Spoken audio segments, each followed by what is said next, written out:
जय माता रानी दोस्तों, आप सभी का बहुत बहुत स्वागत है आपके अपने चैनल राधा कृष्ण ऑफिशियल में। उम्मीद करती हूँ आप लोग बहुत अच्छे होंगे। तो ये बताने के लिए कमेंट बॉक्स में जय माँ लक्ष्मी ज़रूर लिखिएगा। तो चलिए दोस्तों, आज हम इस वीडियो में जानते हैं कि अगर आप अपने घर में लक्ष्मी जी को बुलाना चाहते हैं तो ऐसी कौन सी 8 आदतें हैं जो हमें जीवन में आगे बढ़ने नहीं देती है। वो कौन सी आदतें हैं जो हमें ज़रूर सुधारनी चाहिए।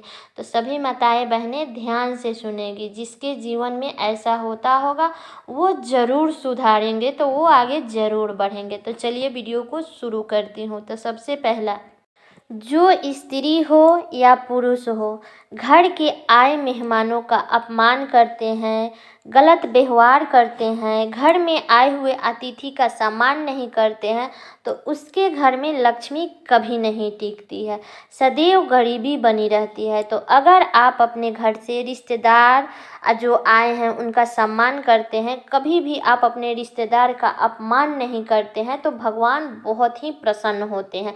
क्योंकि अतिथि देवो भव, अतिथि के रूप में ही भगवान आते हैं। पता नहीं किस रूप में भगवान आ जाते हैं। तो इसलिए अगर आप ऐसी गलती करते हैं तो आज से ये गलती छोड़ दीजिएगा, अतिथि का सेवा सत्कार पूरा कीजिएगा। तो ये हो गया पहला नियम। अब चलिए दूसरा नियम जान लेते हैं। अगर आपके घर में टूटी फूटी सामान है, जैसे टूटी झाड़ू कितने लोग रखते हैं, तो वैसा झाड़ू नहीं रखना चाहिए, क्योंकि लक्ष्मी का अपमान होता है। अगर आपके घर का झाड़ू टूट गया है तो उसको फेंक दीजिए और नया झाड़ू लेकर के आइए। और झाड़ू कभी भी फेंकिए तो शनिवार के दिन ही फेंकिएगा। इस बात का आप लोग ध्यान रखिएगा। घर में कुछ भी टूटा फूटा फटा चीज़ नहीं रखना चाहिए। जैसे जूता चप्पल ऐसे होता है ना, टूटा फूटा लोग रख देता है, तो वैसे नहीं रखना है। कपड़ा फटा उटा नहीं रखना है घर में, वो सबको फेंक देना चाहिए, क्योंकि इस सब से घर में लक्ष्मी नहीं आती है, इस सब से घर में दरिद्रता आती है। तो इस बात का आप लोग ध्यान रखिएगा। अब चलिए तीसरा नियम जान लेते हैं। अगर आपके घर में मकड़ी का जाल लगा है तो उसको तुरंत हटा दें। अगर आप मकड़ी का जाल आप अपने घर से नहीं हटाते हैं तो घर में गरीबी आती है। इसलिए आप अपने घर से मकड़ी का जाल हटा दें और ना लगने दें। कभी भी आप झाड़ू लगाएं तो जहाँ भी मकड़ी का जाल दिखे वहाँ से हटा दीजिएगा, क्योंकि हमारे दादी नानी लोग कहते हैं कि वो सब कर्जा का घर होता है। तो इसलिए मकड़ी का जाल नहीं लगा रहने देना चाहिए। इस बात का आप लोग ध्यान रखिएगा। अब चलिए अगला नियम बता देती हूँ, चौथा नियम। जिस घर में स्त्री हो या पुरुष हो, शाम के समय में सोता हो या शाम के समय में भोजन करता हो या शाम के समय में दहलीज पर बैठ कर के रोता हो, तो उस घर में गरीबी आती है। तो शाम के समय में अगर आप ऐसा करते हैं तो घर में लक्ष्मी कभी नहीं आएगी, दरिद्रता आएगी। तो अगर आप शाम के समय में ऐसा करते हैं तो आज से ही ये रूल अपना चेंज कर दीजिए, क्योंकि गोधूली के समय में ना तो खाते हैं और ना ही सोते हैं। कितने स्त्रियां होती है सारे दिन थकी रहती है और 5 साढ़े 5 बजे चली जाती है सोने के लिए। तो ऐसा गलती मत कीजिएगा। शाम के समय में हमें दीपक जलाना चाहिए, घर में भजन कीर्तन करना चाहिए, शाम के समय में घर को उजाला करना चाहिए, क्योंकि शाम के समय में माता लक्ष्मी घर में प्रवेश करती है। तो अगर आप शाम के समय में सोती है, दिया नहीं जलाती है, तो उस घर में कभी भी लक्ष्मी नहीं आती है। तो इस बात का आप लोग ध्यान रखिएगा। अगर आप में ये आदत है तो आज ही इस आदत को छोड़ दीजिएगा। अब अगला नियम जान लेते हैं, पांचवा नियम। क्योंकि हमारी दादी नानी लोग कहती है कि घर की नारी यानी कि घर की स्त्री अगर खड़ा होकर के बाल झाड़ती है तो ऐसा माना जाता है कि उस घर में लक्ष्मी नहीं रुकती है, घर में गरीबी आती है। तो इस बात का आप लोग ध्यान रखिएगा। जितने भी स्त्रियां हैं वो खड़ा होकर के बाल ना झाड़े और खड़ा होकर के श्रृंगार भी नहीं करना चाहिए। अब चलिए अगला चीज़ बता देती हूँ, अगला नियम, छठा नियम। घर में जब भी आप पोछा लगाते हैं तो वो बाल्टी, जिस बाल्टी में आप लोग पोछा लगाते हैं, तो वो बाल्टी टूटा फूटा नहीं होना चाहिए, क्योंकि घर में हम पोछा पवित्रता के लिए लगाते हैं, शुद्धता के लिए लगाते हैं। और जिस घर में टूटा फूटा सामान रहता है उसमें तो खाली नकारात्मकता ही भरी रहती है।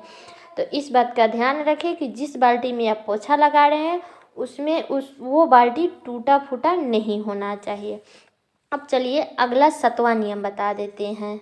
अगला नियम है कि अगर आपके घर का सदस्य कोई बाहर गया है, मान लीजिए आपके पति ऑफिस गए हैं या आपके बेटा ऑफिस गए हैं, तो घर से तुरंत निकलने के बाद हमें झाड़ू पोछा नहीं करना चाहिए, क्योंकि ये शुभ नहीं माना जाता है। तो इस बात का ध्यान रखिएगा।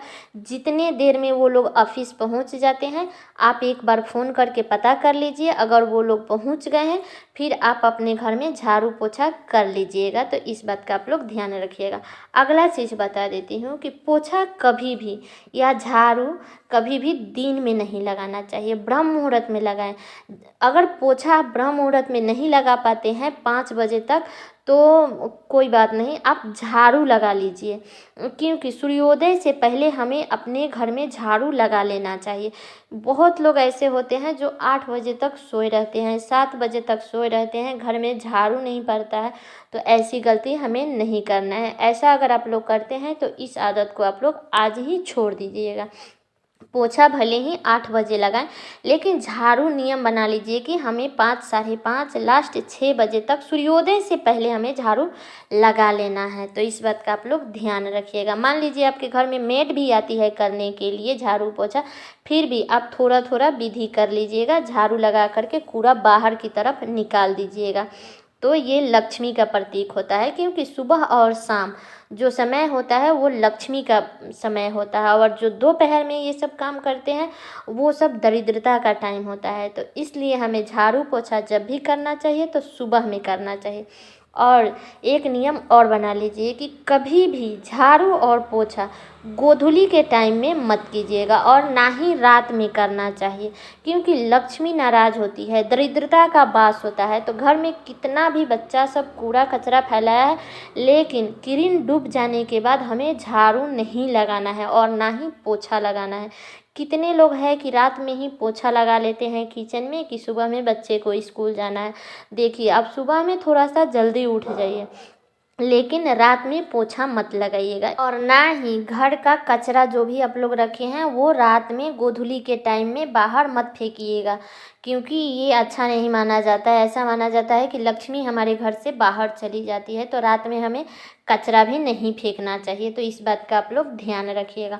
अब अगला नियम बता दें कि वास्तु शास्त्र के अनुसार गुरुवार के दिन घर में पोछा बिल्कुल भी नहीं लगाना चाहिए, क्योंकि ऐसा करने से बृहस्पति देव नाराज हो जाते हैं। आप सप्ताह में 6 दिन पोछा लगाइए, लेकिन एक गुरुवार के दिन आप लोग पोछा मत लगाइएगा। अगर आप लोग लगाते हैं तो आज से ही इस नियम को छोड़ दीजिएगा। एक गुरुवार के छोड़ करके बाकी दिन आप पोछा लगा सकते हैं, 6 दिन कोई दिक्कत नहीं है। तो कितने लोग कहते हैं कि मेरे घर में बच्चा है, अगर मैं पोछा नहीं लगाऊंगी तो मेरे घर नहीं चलेगा। तो देखिए, अगर आप पोछा लगा भी रही हैं तो ज़्यादातर कोशिश करें कि ना लगाएं, क्योंकि 6 दिन अगर साफ़ करें, एक दिन ना भी लगाएंगे तो कोई दिक्कत नहीं है। लेकिन अगर आप लगा रहे हैं तो उस पोछे के पानी में सरफ हो, लाइजॉल हो या कोई भी डिटर्जेंट डाल करके आप पोछा लगाती है तो मत डालिएगा। सादा पानी से आप पोछा लगा सकते हैं, लेकिन कोशिश करें कि गुरुवार के दिन ना लगाएं, मजबूरी पर लगा सकते हैं। अब चलिए अगला नियम बता देती हूँ। अगर आपके घर में नकारात्मक शक्ति है, ज़्यादा कलह क्लेश रहता है, तो उस घर के लोग क्या करेंगे कि रविवार के दिन, गुरुवार के दिन और मंगलवार के दिन, ये 3 दिन छोड़ करके बाकी दिन के पोछे के पानी में नमक डाल करके थोड़ा सा अगर वो पोछा लगाते हैं तो उसके घर की जितनी भी निगेटिविटी रहती है, जितनी भी नकारात्मकता शक्ति रहती है, वो सब समाप्त हो जाती है। तो आप लोग ध्यान से सुनिएगा कि हमें 3 दिन के पोछे के पानी में नमक नहीं मिलाना है। गुरुवार, रविवार और मंगलवार के दिन, इन 3 दिनों को छोड़ करके बाकी दिनों के पोछे के पानी में आप नमक मिला करके आप पोछा लगा लीजिएगा, कोई दिक्कत नहीं है। इस बात का आप लोग ध्यान रखिएगा। अगर आप इस छोटी छोटी नियमों का पालन करते हैं तो आपके घर में लक्ष्मी का वास हो सकता है, लक्ष्मी घर में बरकत ला सकती है। ये नियम है, खास करके घर की माताएं और बहनें इस बात का ध्यान रखेगी। तो उम्मीद करती हूँ कि आप लोगों को इस वीडियो से बहुत कुछ जानने को मिला होगा, तो कमेंट करके ज़रूर बताइएगा। तो ये वीडियो मेरा यहीं तक का था। अगर आप लोग चैनल पे नए आए हैं तो सब्सक्राइब कर लीजिएगा, बेल आइकन को प्रेस कर दीजिएगा, जिससे मेरे वीडियो का नए नोटिफिकेशन आप सभी के पास सबसे पहले पहुंचे। और वीडियो को लाइक कर दीजिएगा, क्योंकि आपकी एक लाइक से मुझे बहुत ही मोटिवेट मिलता है। तो वीडियो को लाइक कर दीजिएगा और वीडियो को शेयर कर दीजिएगा, ताकि हर किसी को ये जानकारी प्राप्त हो सके। और दोस्तों, जो मैं करती हूँ वही मैं आप लोगों के साथ शेयर करती हूँ, तो आप लोग इस बात का ध्यान रखिएगा। तो चलिए मिलती हूँ अगले वीडियो में कोई नए वीडियो के साथ में। तब तक के लिए नमस्कार।